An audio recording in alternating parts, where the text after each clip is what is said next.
What's up, everybody? Welcome back to another episode of BWT. I'm your host, Teddy, and today we've got some great topics to review over this week of baseball that has happened.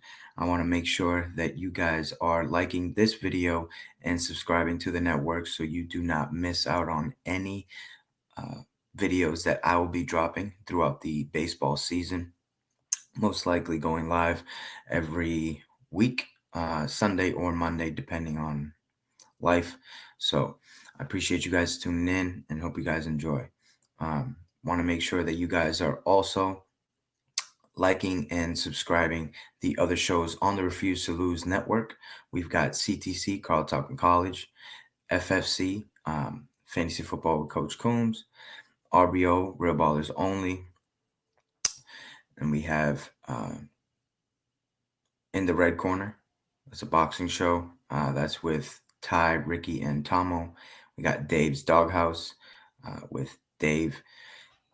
He highlights all of the highlights and the lowlights of the week in the sports world, no matter who you are. You can be a player, coach, interpreter, ball boy, vendor, whatever. If you do something good, you'll be in the yard. If you do something bad, you'll be in the doghouse. And we also have AJ's Birds, which is one of the best debaters in the Refuse to Lose network, and I'm really, really, really interested in that show to see what debates pop up and what and who will be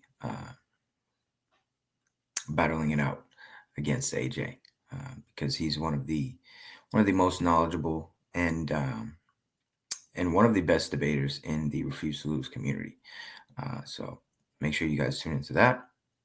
And of course, we have the main show, Refuse to Lose, which is basically the sports center of the network, covers every sport.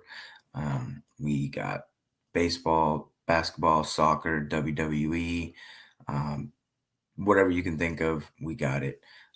And we also have another show, Zero Sports Talk with Griffey. He covers baseball, basketball, soccer, and the WWE as well. So make sure you guys are tuned into that. If you want to subscribe to any of those networks, the links are down below in the description. I appreciate you guys in advance. And just stay tuned because we got you covered with any sports that you may need. All right, so we get into our first topic of the day. We're going to talk about Alex Cora getting fired from the Boston Red Sox. He had a 620 and 541 record, which was good enough for a 534 winning percentage. He won the World Series in 2018 with the Red Sox. That team won the most wins in franchise history with 108, defeating the Los Angeles Dodgers in the World Series. And then he was suspended in 2020 for his participation in the Astros cheating scandal. And then he came back and has been the manager ever since. And this year was not good. They started off 10-17 under Cora, and I feel like management really let him down, not going out and getting the big time bats that Boston needed. The fact that they were in on so many people, the thing around here is like the interest kings because they're interested in everybody, but they never sign anyone, right? They needed a big time right-handed power bat. They ended up getting Wilson Contreras. It's not power, right? He'll give you 20, maybe 25, but that's not anything to write home about when you got guys hitting 50, 60 home runs on other teams that you will be competing against in the American League and even in your division. They have no first baseman. Don't know what they're doing over there at first base. They're They went out and got Ranger Suarez and Sonny Gray. Sonny Gray's hurt. Ranger Suarez has not looked like himself at all. Crochet looks human now. um, and he hasn't looked like himself in this past couple starts. Velo is down, and he's getting smacked around the ballpark. But I gotta I gotta feel bad for Cora, because again they didn't put him in a position to to win. You know, this is not a winning roster in any way that you look at it, right? You can't go into a season with a 21-year-old rookie and tell him you got to be the face of the franchise, right? Um, the history of the Boston Red Sox, these past 20 years, they always had that veteran leadership, that really represented the city, and with David Ortiz, and you had the Mannies, and then you had the Dustin Pedroias and players like that, that just embodied Boston really well. And Roman Anthony is not those guys. He's not. You can see there's no sense of leadership in that clubhouse. Um, Trevor Story was pissed that everybody had gotten fired. Um, he didn't play in the game after everyone got fired. Crochet didn't agree with the firing. There's not many guys on the team that agreed with the firing, and they just don't know what direction the Red Sox are going in now. They could potentially just sell, right? You got Duran. You can probably sell him for some pieces. Maybe a Willie Abreu, but I don't think they get rid of him because he's young. So this is just a team of young guys, and they had a team last year with some veteran presence, from Bregman, and this year they expected Trevor Story to be that leader. Um, Trevor Story has never been that leader of the clubhouse. Um, as far as the media knows, so for him to have to take on that role, this late in his career, while he's still trying to live up to his own hype of what he was in Colorado, it's tough. And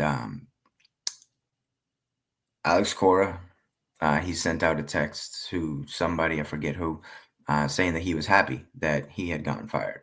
Um, I feel like there was a lot of back and forth bickering between Henry and Cora about the roster and stuff like that, and Breslow as well.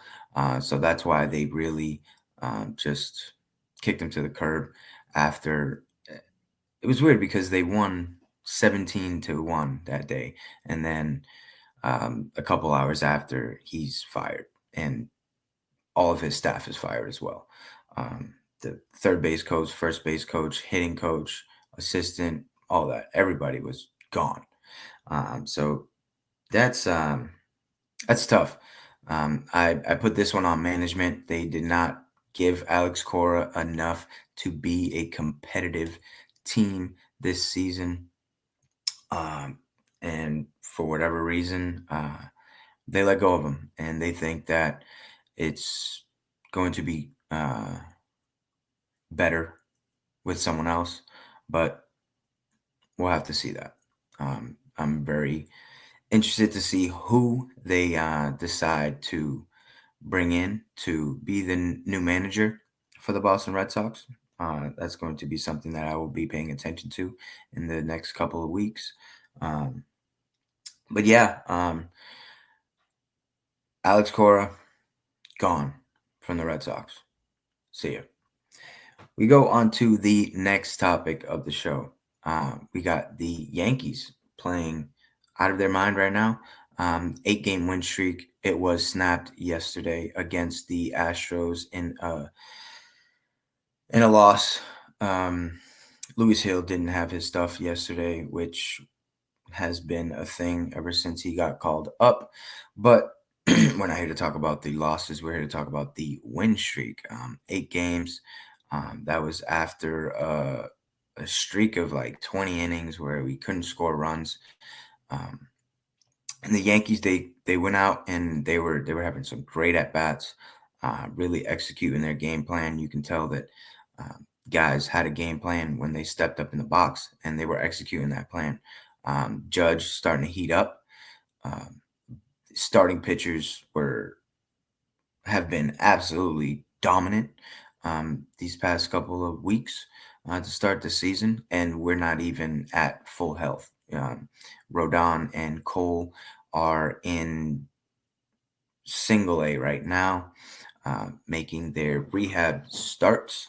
And we got Volpe coming back later on this week as well, which is going to be something very, very interesting because Jose Caballero is playing some great baseball these past couple of weeks. Ever since Anthony Volpe has started his rehab assignment in the minor leagues, Jose Caballero took that personally, and he's hitting over 300 since that time.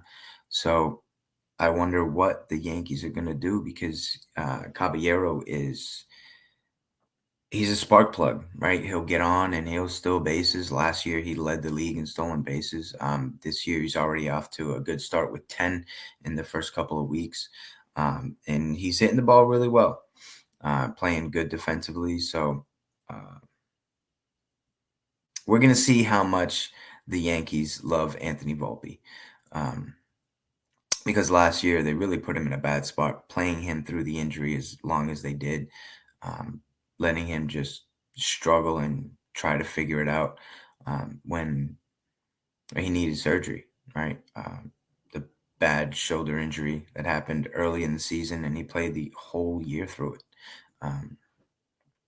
But Yankees are starting to get to full health. We got the Martian being called up today. Luis Hill has been optioned down to AAA. Yankees start a series with the Rangers coming up. We've got DeGrom on the mound for the Rangers and Eovaldi in this series. So that's going to be fun to watch. Pitching matchups we got Max Fried on the mound tonight, and then Cam Schiller on the mound tomorrow night, and then we've got Will Warren for the Yankees. And I believe for the Rangers, it's Jack Leiter, DeGrom, and Eovaldi in that order for the series. So if you like pitching, make sure you watch Yankees Rangers because it's going to be a good one. But yeah, Yankees they've been playing really well. They picked it up in this past week, winning 8 straight. Like I said, a couple sweeps of the Royals and the Red Sox. And the offense just looked really good.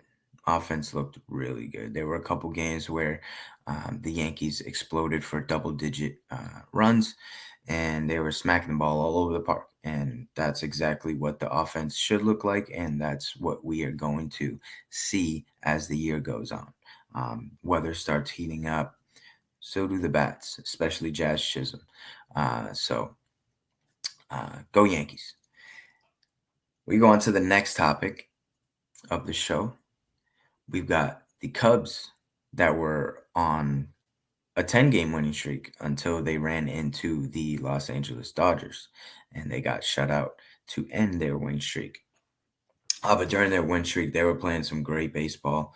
It really helped that they were playing the Mets in that time frame of their streak going on, because the Mets have been just playing some terrible baseball. But the Cubs, their starting pitching has been great. Edward Cabrera has been a great acquisition in the offseason. Nico Horner playing MVP-ish like. I don't want to throw that MVP thing around too much because it's really early and we all know who the front runner for NL MVP would be. But right now, Nico Horner, he's on my fantasy team for a reason. He's playing lights out. Ian Happ playing great. Saya Suzuki, after coming off of the IL, has started to heat up this week. He's hit home runs in 3 out of 4. So that offense is clicking. And I really want to know what PCA is going to be like this year, because I really haven't heard his name. And Bregman as well. I really haven't heard those names when Cubs games are being played, or if you watch a replay or anything like that. So I know these guys are great ball players, and most likely they will turn it around towards the middle part of the season, and just keep going from there. Like I said, the weather starts heating up, that so do the hitters. Um, but the Cubs, man, playing some great baseball. Great baseball. Close one of the top closers in the league, Danny Palencia. Um, he's he's got some good stuff. If you were watching WBC, he was on Team Venezuela. He was their closer, and he did the job every time he went out there, and he's doing that for the Cubs too. Um, NL Central is one of the best divisions in baseball right now. All teams in the NL Central have a record above 500. You got the Pirates playing great baseball, Cubs playing good baseball. The Brewers are always going to be there. The Reds are looking like they figured it out a little bit.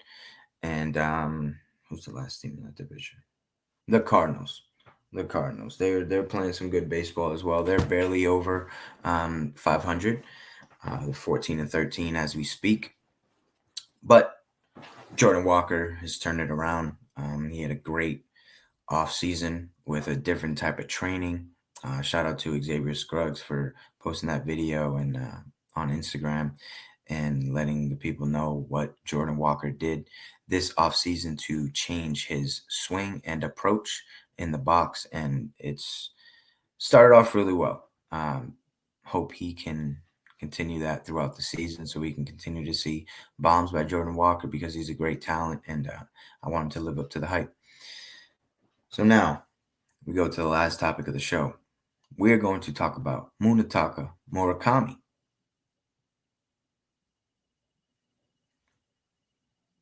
Why did people say he couldn't hit high velocity? This man has gone out and hit 232, 11 home runs, and 20 RBIs in 99 at-bats. OPS of 935. People really said this guy couldn't hit.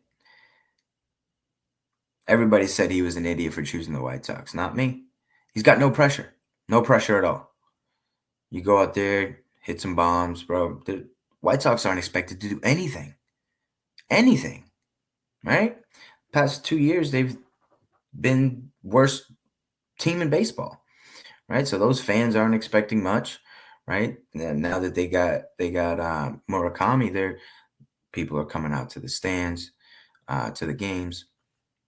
Their announcers are having fun with his name when he hits a home run. They could show me the Mune. That's hilarious. So I feel like Murakami is in the best spot for him, right? He signed a 2-year deal. So after these 2 years, when he continues to just hit at a crazy rate, like he's doing right now, he's going to get paid, right? And if he's not good, okay, whatever. You're on the White Sox. Again, you're not expected to do much, right? It's been a great start to the season. Hope he can continue to play well and continue to prove the experts wrong in saying that he couldn't hit above 94, which is absolutely insane, because if you watch the guy, his swing is beautiful. It's one of the one of the smoothest swings in the game right now. So calm and collected and aggressive at the same time. It's just, he hits the ball hard. So make sure you tune into my guy Murakami, because he's going to have a great season. And if he keeps this up, he will be American League Rookie of the Year. I appreciate you guys for tuning in. I hope you guys enjoyed the show, and I will see you guys next time on BWT. Peace.